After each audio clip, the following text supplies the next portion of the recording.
ഒരു directors actors ആയിരുന്നു. അതെ, ഡയറക്ടേഴ്സ് ആക്ടർ ഇന്നും ഞാൻ ഡയറക്ടേഴ്സ് ആക്ടർ തന്നെയാണ്.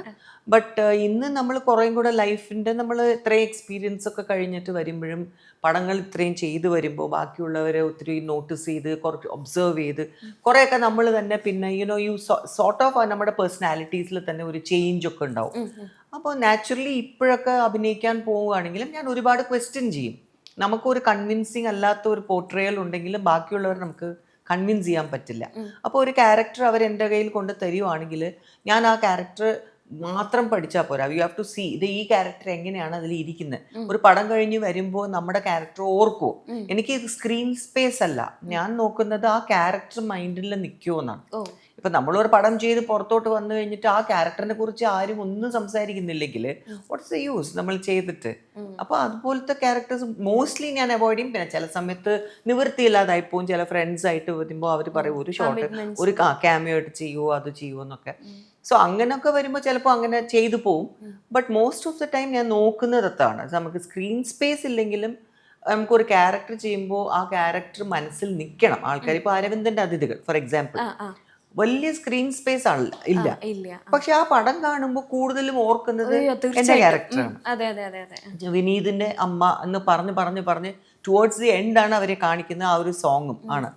പക്ഷെ ആ ഇമ്പാക്ട് ഇന്നും ആൾക്കാർക്കുണ്ട്. തീർച്ചയായിട്ടും അതിൽ വരുന്ന മോനെ വിട്ടിട്ട് പോകുമ്പോൾ ഉള്ള ഒരു തിരിഞ്ഞു നോട്ടം ഉണ്ടല്ലോ, അത് മനസ്സിന്റെ ഉള്ളിലേക്കാണ് വരുന്നത്. അപ്പൊ അത്രയും ഡെപ്ത് ഉള്ള ക്യാരക്ടർ. പിന്നെ ശരിക്കും അതുപോലെ തന്നെ ഇപ്പം കഥകൾ ആ സമയത്തൊക്കെ കഥകൾ കേൾക്കുന്ന ആരായിരുന്നു? ചേച്ചി തന്നെ കേൾക്കും? അമ്മയും കേൾക്കും. കാരണം അമ്മ വാസ് ഓൾവേസ് വിത്ത് മീ. ആ സമയത്ത് എപ്പോഴും അമ്മയാണ് എൻ്റെ കൂടെ വന്നുകൊണ്ടിരുന്നതും. അപ്പോൾ ഒരു കഥ പറയുമ്പോഴും അവർ നമുക്ക്, അതായത് അന്നത്തെ പീരിയഡിൽ ഒരു ഹാൻഡ്ഫുൾ ഓഫ് ആർട്ടിസ്റ്റ്സ് ആയിരുന്നു ഞങ്ങൾ ഹീറോയിൻസ്. അപ്പോൾ ഒരു പടം ചെയ്യുമ്പോൾ അല്ലെങ്കിൽ അവർ എഴുതുമ്പോൾ ഓൾറെഡി അവരുടെ മൈൻഡിൽ ഫിക്സ്ഡ് ആയിരിക്കും ഈ ക്യാരക്ടർ ആരാ ചെയ്യുന്നതെന്ന്. അപ്പോൾ നമ്മുടെ അടുത്ത് വരുമ്പോൾ മോസ്റ്റ്ലി നമുക്ക് ഇഷ്ടപ്പെടുന്ന ഒരു ക്യാരക്ടർ തന്നെ ആയിരിക്കും. കാരണം നമ്മൾ ചെയ്യുന്ന ഏകദേശം ആ ടൈപ്പ് ക്യാരക്ടേഴ്സ് ആയിരുന്നല്ലോ. അപ്പോൾ അതുകൊണ്ട് നമുക്കത് ഇല്ല അത് കൊള്ളൂല എന്നോ അല്ലെങ്കിൽ ഇങ്ങനെ ഇല്ലല്ലോ അങ്ങനെ ഒന്നും പറയാനുള്ളൊരു ഓപ്പർച്യൂണിറ്റി ഇല്ല അവിടെ. പിന്നെ അന്നത്തെ ഡയറക്ടേഴ്സ് എന്നൊക്കെ പറയുമ്പോൾ നമ്മൾ ഭരതേട്ടനാണ് എന്നെ ഇൻട്രൊഡ്യൂസ് ചെയ്തത്. ഭരതേട്ടൻ്റെ 2 പടം ഞാൻ മലയാളത്തിൽ ചെയ്തു, ഒരു തെലുങ്ക് പടം ചെയ്തു ഭരതേട്ടൻ്റെ തന്നെ. സോ പിന്നെ പപ്പേട്ടൻ്റെ ആയിരുന്നു ഒരു സ്ക്രിപ്റ്റ്. പക്ഷെ പപ്പേട്ടൻ്റെ കൂടെ എനിക്ക് ആസ് എ ഡയറക്ടർ വർക്ക് ചെയ്യാൻ പറ്റിയില്ല എന്നേ ഉള്ളൂ. ഈണം എന്നൊരു പടം ഉണ്ടായിരുന്നു, അത് പപ്പേട്ടൻ്റെ സ്ക്രിപ്റ്റ് ആയിരുന്നു, ഭരതേട്ടനായിരുന്നു ഡയറക്ടർ. സോ അങ്ങനെ ഈ ലെജൻഡറി ആയി ഇന്നത്തെ നമ്മൾ അന്ന് ക്ലാസിക് പടങ്ങൾ എടുക്കുന്ന ഡയറക്ടേഴ്സിന്റെ പടങ്ങളാണ് ഞാൻ ചെയ്തിട്ടുള്ളത്. സോ എനിക്ക് തോന്നുന്നേ ഇപ്പോൾ ആലോചിക്കുമ്പോൾ എനിക്ക് ഐ ഫീൽ വെരി ലക്കി. കാരണം അങ്ങനത്തെ പടങ്ങൾ ഇന്നും ആൾക്കാർ 80s ആ പടങ്ങളുടെ ക്യാരക്ടേഴ്സ് ഓർക്കുന്നു, ആ പാട്ട് കേൾക്കുന്നു. അപ്പൊ അതുകൊണ്ട് നമുക്ക് അറിയാം നമ്മൾ ചെയ്ത പിന്നെ എല്ലാം. സോ ആ ഒരു ഇമ്പാക്റ്റ് നമുക്ക് ഇന്നത്തെ പടങ്ങൾ ചില സമയത്ത് നമ്മൾ ഓർക്കൂല. So that way I was very lucky. So എനിക്ക് തോന്നുന്നത് അത് അങ്ങനെ വന്നു എന്നല്ലാതെ ഒന്നും പ്ലാൻ ചെയ്തോ അല്ലെങ്കിൽ നമ്മൾ ഇങ്ങനത്തെ ക്യാരക്ടേഴ്സ് ചെയ്തിരുന്നെങ്കിലോ എന്നൊരു ചോദ്യം ഇല്ല അവിടെ.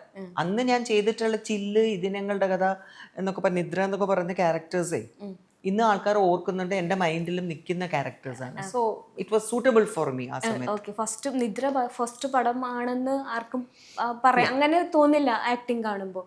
നിദ്ര കുറച്ചും കൂടെ ആളുകളിൽ എത്തിയിരുന്നെങ്കിൽ കരിയർ വേറൊരു ലെവലിലേക്ക് പോകും എന്ന് ചിന്തിച്ചിട്ടുണ്ടായിരുന്നു? ഇല്ല, ഞാൻ പറഞ്ഞില്ലേ, ഐ ഹാഡ് നോ അബ്സല്യൂട്ട്ലി അങ്ങനത്തെ ചിന്തയേ ഇല്ലാതെ. I was like very typical 17-year-old ആയിരുന്നു ഞാൻ ആ സമയത്തൊക്കെ.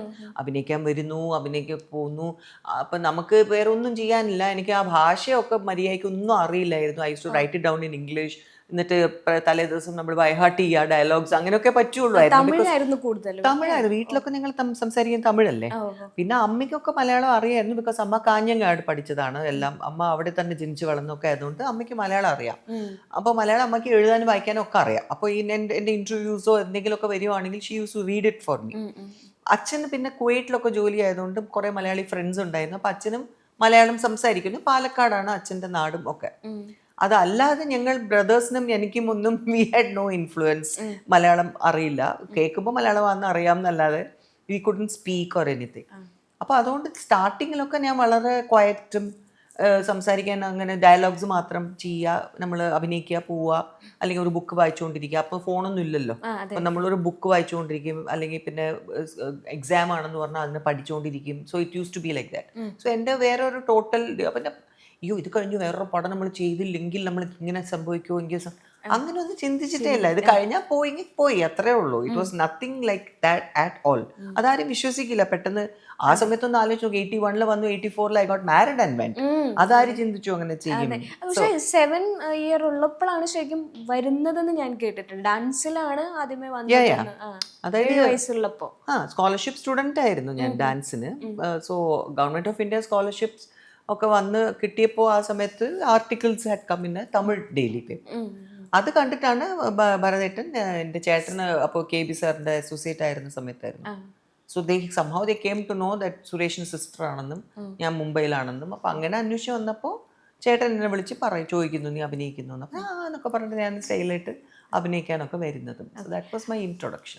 17ാമത്തെ വയസ്സിൽ വിവാഹം, അതും സ്വന്തം ഇഷ്ടത്തിൽ. 17 വിവാഹം കഴിച്ചില്ല, 19. Oh sorry, I came into movies when I was about 17 or so. 19ാമത്തെ വയസ്സിൽ വിവാഹം, പിന്നെ ഒരു ഇൻഡസ്ട്രിയിൽ നിന്ന് ഗ്യാപ്പ് എടുത്തു, വീണ്ടും ഒരു ഗ്യാപ്പ് ആയിപ്പോയി.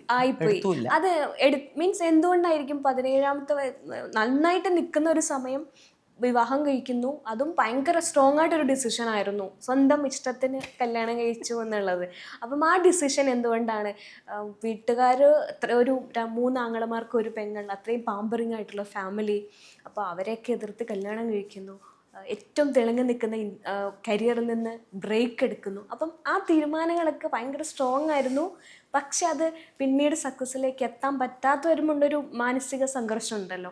എങ്ങനെയായിരുന്നു ഇതിനെയൊക്കെ ഒന്ന് മാനേജ് ചെയ്തതും അതൊക്കെ എങ്ങനെ കവർ ചെയ്തു അതിലേക്ക്? അന്നത്തെ പ്രായം എന്ന് പറഞ്ഞാൽ ഇന്നത്തെ പിള്ളേരിനെ പോലെ ബുദ്ധിയുള്ള ഒരു സിറ്റുവേഷൻ അല്ലായിരുന്നു എന്ന് പറയാം. May be because I made a lot of wrong decisions. എൻ്റെ ഒരു stubborn nature അങ്ങനെയായിരുന്നു. എനിക്കത് വേണമെങ്കിൽ എനിക്കത് വേണം. So I was always stubborn.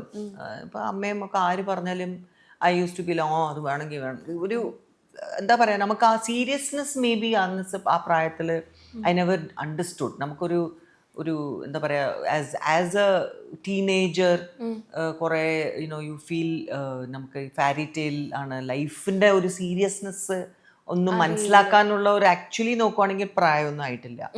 Because ഇന്നത്തെ കാലത്ത് വി കനോട്ട് ഇവൻ ഇമാജിൻ ഒരു 20 വയസ്സ് 21 വയസ്സിലൊക്കെ ആരെങ്കിലും ഒക്കെ പെണ്ണുങ്ങൾ കല്യാണം കഴിക്കുന്നത്. എന്റെ മോളും ഇപ്പോൾ ഷീസ് 21. അപ്പൊ അവളും ഒരിക്കലും ഇപ്പൊ കല്യാണത്തിനെ കുറിച്ചോ അല്ലെങ്കിൽ അങ്ങനെയൊന്നും ചിന്തിക്കില്ല. മാത്രമല്ല ഇപ്പോൾ അവർക്ക് അനലൈസ് ചെയ്യാനും അവരുടെ ലൈഫിൽ അവർക്ക് എന്താ വേണ്ടതെന്ന് കറക്റ്റായിട്ട് അവർക്ക് മനസ്സിലാക്കാനും ഡിസൈഡ് ചെയ്യാനും they know how to do it. അന്നൊക്കെ I use to think mostly from my heart. അതായത് നമ്മൾ ലവ് ചെയ്ത് ലവ് അതാണ് എല്ലാം. അപ്പം നമ്മൾ ഇയാൾ തന്നെ നമുക്ക് കല്യാണം കഴിക്കണം, അപ്പോൾ ഇയാൾ കല്യാണം കഴിച്ച് കഴിഞ്ഞാൽ നമ്മളിങ്ങനെ will have our own life. അപ്പം നമ്മൾ പിന്നെ വേറൊരു ലോകത്തിലോട്ട് അങ്ങ് പോയി. I was like I think earlier also ഞാൻ ഒരു ഇന്റർവ്യൂവിൽ പറഞ്ഞു എങ്ങനെയാണ് മടത്തുംപടി എന്നൊരു സ്ഥലത്ത് പോയി താമസിച്ചത്. കുഗ്രാമമായിരുന്നു, but it was a lovely house. അപ്പോൾ ആ ഒരു അറ്റ്മോസ്ഫിയറിലൊക്കെ ഞാൻ എങ്ങനെ പെട്ടെന്ന് കയറി എല്ലാം അഡാപ്റ്റ് ചെയ്തു. അപ്പൊ അതൊരു വേറൊരു ലൈഫ് സ്റ്റൈൽ ആയിരുന്നു എനിക്ക് totally. Ultra modern kitchen devices, ഒരു കിച്ചണിൽ വേണ്ട എല്ലാ ലേറ്റസ്റ്റ് ബ്രാൻഡുകളും ഇവിടെയുണ്ട്. ലോകോത്തര ബ്രാൻഡുകൾ, original products, wide range. MyG future. പൂവ് പോലൊരു പുട്ടുണ്ടേ അജ്മിയുടെ പുട്ടും. വിളമ്പാം നല്ല വിശേഷം. അജ്മി സ്റ്റീം മെയ്ഡ് പുട്ടുപൊടി.